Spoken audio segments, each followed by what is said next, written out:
What happens when you tune a pair of headphones like a musical instrument? Well, that's what these are, the ZMF Atrium open-backed headphones.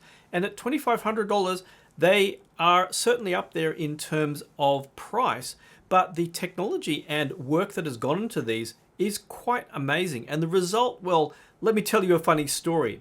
Zach Maybach sent me 4 pairs of headphones to review. The Caldera open and closed and the Atrium open and closed, and along with a whole bunch of ear pads and cables and tuning inserts for the Caldera closed, my head exploded.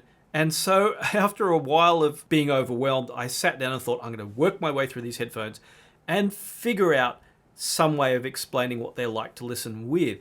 And I was listening with the Caldera closed, which you actually see just behind me hanging there, and I thought, well, it was late in the evening, I had the lights turned down, and I thought, well, I'll try the Caldera open back headphones, and I put on what I thought were the Caldera open backs, and I thought, holy crap, these have way more dynamics. It turned out it was the Atrium opens, and that got me listening to these, and I thought, okay, these are going first, because I've spent so many hours listening with these now that it's just too much fun to put down and listen to other headphones. And it was a struggle because stock, these are pretty awesome headphones to listen to music with, but they do have some good and bad points. Before I continue, I'd like to say thank you to all my patrons and supporters, as well as Bloom Audio for sponsoring my channel, Zach from ZMF for sending the headphones over, as well as supporting some of my CanJam show reports. As a note, none of my sponsors have any influence over what I say about products. So the story behind this goes back about a decade and a half ago when a few different people were playing around with tuning Fostex Studio Planar headphones, the TP50s. Now, stock though, they weren't particularly exciting headphones, but with modifications, maybe different cups or the drivers set up in a different way, they could get some pretty impressive results. Now, a couple of those guys are still making headphones today. We have like Dan Clark of Dan Clark Audio and Zach Maybach of ZMF. However, they couldn't have gone in more different directions. Dan went down the road of 3D printing his headphones, whereas Zach went down a different road, having a background with musical instruments. He carefully tuned headphones with dynamic drivers rather than planar drivers, at least until fairly recently, up in the $2,500 range, which these are, or even up to about $3,000 once you add, ear pads, cables, accessories, and the like. Most headphones that are not made by Sennheiser, Sony, or Focal are planar magnetic. Planar magnetic drivers have some superior points which just make them optimum for a lot of manufacturers to make high-end headphones. So a $2,500 pair of dynamic driver headphones that use biocellulose drivers is pretty rare. Now, unlike a lot of headphones where most companies have moved away from using wood, Zach went all in on making wood work in headphones because wood, being a natural substance, is not as a consistent substance as, say, using metals or plastics. So the result is you may have to wait a few months for your headphones as the wood is processed into a final pair of headphones. And if you want a custom pair, Zach does some pretty amazing stuff, which I have shown in my CanJam videos, which you want to check those out if you want to see some of the exotic things that Zach has made. And Zach, of course, has his own YouTube channel where he talks about some of the amazing designs he makes. However, I have a very stock pair of Atrium opens here with the stock ear pads. Now, he sent me a few different pairs of ear pads, mainly for the Calderas, but I did try some different ear pads on them. And that's one of the unique things as well about the ZMF headphones. By switching pads around, you can get a different tuning and tweak things towards your liking, as well as different cables. So when you're buying your headphones, you can either get them stock or you can get things like magnesium frames for a bit less weight, different ear pads, second ear pads, sets of all the primarily compatible ear pads to play around with, as well as a bunch of different cables depending on what your designs and needs are. And that's even before you consider the wood. The result, at least for me, is a pair of headphones that is somewhat heavy, being that they're kind of a little bit old school in their design. They have clicky adjusters, which are sometimes a little bit fiddly to use. They have, as you can see, a standard round-shaped cup, although the quality of the wood and fit and finish is absolutely outstanding. Comfort-wise, they have, as well as a head pad, they have a padded headband so that when they sit on your head, they are extremely comfortable to wear. And they're more heavy than clampy. The clamp is somewhat loose, I find, on my average sized head. but they are a little bit on the heavy side. And depending on the wood you choose, that will make a significant difference to your level of comfort. So I'd say unless you're a person with, say, neck problems or maybe a weaker neck who has trouble wearing heavier things on your head, then I think these will be fine for most people. Now it should be noted these are 300 ohm headphones. That's a higher impedance. And while they don't require so much power to drive, they really value amps that can throw good voltage swing. So if you look behind me, I have everything from the DCS stack, I have my Shit Audio Mjolnir, I have a TT2 and M scaler, and things like the Headamp GSX Mini. Anything along those lines, and including the Jotunheim that's back there, anything that can swing plenty of voltage is going to sound really good with these headphones. Also I have off screen the good old ALO Audio Studio 6, which is a transformer coupled tube amp. But being 300 ohms, you can use output transformerless or OTL tube amps with them, which is where the value really is. And they are so good that they will bring through the character of your amplification and of your DAC. Some people have described them as being picky about the amps they work with. If you have any kind of high-end amp, they're going to sound fantastic. And I found them just as good on something like the very uncolored TT2 and M scaler as I did through my Studio 6 tube amp. The most impressive things about the Atriums to me is how they bring through the dynamics of the music, both the macro dynamics and the micro dynamics, including the fine detail, making every listening session a really exciting experience. I know some people have said online they remind people of listening to Abyss headphones, but what they remind me of is Grado headphones. One of the things about Grado headphones that people really like is how exciting they make the music sound. They're not perfectly neutral, they're not uncolored, they have their faults, but the listening experience with them, if set up right, can be really great. These had a characteristic which I really had trouble finding in other headphones for a long time. What I was actually interested in doing was another person who works with wood made a pair of, I wouldn't call them ear pads, but attachments that fit on where the ear pad goes to make them like full-sized headphones and allow ear pads from other headphones to work so that they become like a pair of full-sized headphones but with the Grado drivers. Now I thought of getting those for these, but I wasn't sure if it was going to affect the really exciting sound of them in a negative way. The problem of course with Grados or Grado is that they tend to be for long listening sessions quite uncomfortable having these particular ear pads pressing against your ears, but they do have a particular magic which other headphones don't seem to have. I mean, you have more refinement from planar magnetic headphones and the like, but not that excitement. Now the Atriums on the other hand remind me a lot of the exciting presentation of Grado headphones, but in a full-size pair of headphones. And finally I found a pair of headphones that deliver that kind of excitement and a high level of detail and also comfort as well, if you don't mind them being, well, yeah, again, a little bit heavy. Now the tuning on them with stock pads is somewhat mid-bass strong with a little bit of a pullback at 2 kilohertz, which is normal for headphones. But the interesting thing is where the upper mid-range and the treble go with that. There are quite a few measurements online which you can find of these, and depending on the rig and depending on what target curve you overlay to get an idea what's going on, you may get a slightly confused idea. But in general, the higher treble is somewhat rolled off of what we might call neutral. And I say neutral very loosely here because again, it depends on what you consider neutral. The thing is, in the treble region, everyone has usually some kind of null. That is a place where your ear canal cancels out a certain frequency. It's about 7 to 10 kilohertz, somewhere around that range.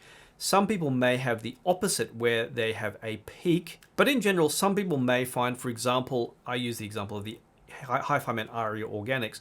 To me, they sound, okay, a little bit bright, but actually really nice and open. But to other people, they are ear-stabbing and horrible. In that whole region where people do have a lot of variation, these have some roll-off, making them sound somewhat warmer and darker than a lot of headphones. However, around the 4 kilohertz region, they also have a dip, followed at 5.5 kilohertz with a peak. This kind of zigzag frequency response in that area is something you'd normally find in actually brands like Audio-Technica, which do have some very controversially tuned headphones. That slight unevenness combined with the slightly pulled back treble gives the music a very unexpectedly exciting presentation without sounding like it's stabbing your ears, or at least to me that's how it sounds. Now I don't think that will work with all people because everyone's ears are very different in that kind of frequency range, but to me it initially feels a little bit unusual, but brings through excitement in a lot of music where a strong mid-bass punch is valued, but a standard presentation with a fair bit of treble would be too much. However, what's more is that the level of detail that comes through these headphones is quite impressive. Now, a track that I really like that I talked about recently was Morchian Worker Shamalama Ding Dong, and I found that on the Jazz and Milk Breaks Volume 1. This track really hits with a lot of intensity, typical of modern music. Now, it's a bit brighter on average, not surprisingly, as music like this goes, and it's balanced nicely by the Atrium's slightly lower treble. Now, instead, the upper mid-range intensity, along with the bass slam, has me listening at a louder level than average, something I can do because the treble isn't too strong. What is more, even as the track becomes complex, instrument detail doesn't become lost in the mix. And that's one of the impressive things about the Atrium, is that I can hear all the different instruments in a complex mix and they don't get drowned out as things become complex, even though dynamic drivers typically, unless they're made of solid metals like Focal, tend to wobble and distort as the material deals with the different frequencies. That doesn't sound like it's happening so much with the drivers in these headphones, so well are they damped. A track that Golden Sound came across, which I found him mentioning, was Bjork's Hollow 16-bit remix off her Bastards album. And the bass delivery of this is so ridiculously good that I actually had to check that I hadn't left my speakers on at the time, as I could actually feel the bass in my feet through this track while listening. Of course, no listening session will be complete without a Dead Can Dance track, and in this case, their single Mushin. Now, the nuances, detail, and soundstage of this track are very apparent, and the cymbals have a nice shimmer, even if some of the treble regions are lower than average. Metal instruments have a degree of detail that one feels the specific shimmer of the material they are made of, and each of the different instruments in this track maintain their unique character, and the nuances of them are readily apparent. Another Dead Can Dance track is from their Dionysus album, the first track, Seaborn. Only the very low rumble I felt is missing from this intense track, and that's probably the only real downside of the Atriums, is that you don't get quite the low rumble you can out of a good planar magnetic headphone. The focus is mainly on the mid-bass. As with Morchian Worker, this busy track doesn't phase the headphones in the slightest. Instrument note nuance is readily apparent. In the middle of the track, Lisa Gerard begins to play a yanguin, I don't know if I pronounced that correctly, it's a Chinese hammered dulcimer, and the distinct twang of its sound is very readily apparent. Now, of course, at this point, I thought I should start swapping pads, but given the lack of low bass rumble and the enjoyment I was getting out of the mid bass, I thought, do I really want to swap pads around? So I grabbed the Caldera Lamb Ultra Perforated pads. Now, they're much the same as the stock pads, but have a wider opening. The result of that is a more open sound, but it tends to enhance the slight deviations through the mid-range more. But if you want a more open sound or you have larger ears, they could actually work for you as a good pad alternative. So what I did instead was I went for the vegan Suede Ultra Perforated pad. Now, the result of using those was a more even sound signature that did sound more open in the top end especially, and evened out that mid-range, and it did to some degree maintain the lower bass. The thing I think that these Suede pads sacrifice is, as Suede pads as well as protein leather pads reflect sound more than regular leather pads, especially in the higher frequencies, I feel that the precision that you got, hearing both the nuances of the instruments as well as their placement in the mix, was lost slightly in return. At that point, I decided to try some classical music.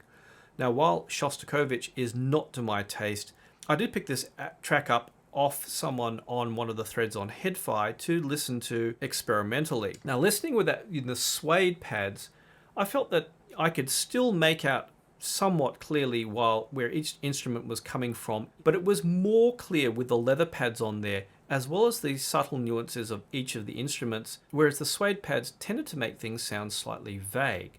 However, switching from the Suede pads back to the leather pads, initially for a couple of minutes, it felt like everything was more closed in and less pleasant until my brain adapted back to listening with the leather pads. and then could focus on the nuances of each of the instruments, as well as the placement of instruments in the mix, or in the case of the Shostakovich, where each of the instruments was in the orchestra itself. One last track, something completely different, a synth pop tune. Now this lady is called Stella, although stylized with the Greek letter sigma at the beginning. She has a track, Wet Cigarette, which is a very punchy synth pop tune and which is perfect with these headphones. Very exciting, very punchy, and delivered extremely well with them, and that becomes totally entertaining. Probably the only downside to this kind of tuning, other than the lack of low bass rumble, was that slightly uneven mid-range sometimes detracted a little bit from the accuracy of instrument timbre. And while you could even this up with the Suede Pads, of course, then you lost some of the magic of them. I think if you're playing to their strengths and listen with the stock pads and ignore any slight unevenness with the instruments through the mid-range, then they can become very enjoyable to listen with. Similarly, Zach sent me a couple of sets of Pro cables to go with them. This is the silver-plated copper, which adds a touch of sparkle to the top end versus the copper one, which you can see back there on the leaner. I reckon these elevated the headphones a little bit more than the stock cable does, and given that they're only about like $120, $130 per cable, I reckon that's a worthy investment. The problem is, of course, once you start getting everything, you end up with a $3,000 pair of headphones almost, once you get pad sets and cables and the like. And that's even before we consider custom woods. But if you go down the route of investing into these headphones, especially if you get a good custom pair with a unique pattern on the wood, and you get them set up for your preferences, whether you're getting into the hobby and want a seriously enjoyable listen from the start, and or you already have high-end headphones and you want something that's different, the Atriums are a really fantastic investment for that.